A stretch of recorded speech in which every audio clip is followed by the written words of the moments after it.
Hey guys, so let me tell you pretty much our process and what we're looking for when we go do an attic inspection. First, if you see wood at any point in your attic, anything like this, it means that you're low. Why? This is either a 2x4 or 2x5. You're supposed to have minimum 13 inches to meet the R38 code in the southern states, in Houston. So first of all, if you see wood, that means you're low. If you see this, this is already contaminated old insulation. You have mold, bacteria, everything else, that is not working. That's maybe giving you 20% of the benefit of insulation. So that's one. Two, exposed pipes, meaning the same argument with the wood, but if you see pipes, you are low.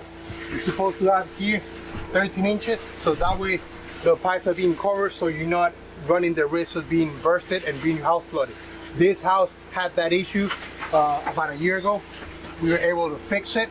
At the time they couldn't fix the whole insulation problem, but now we're getting, you know, the whole job.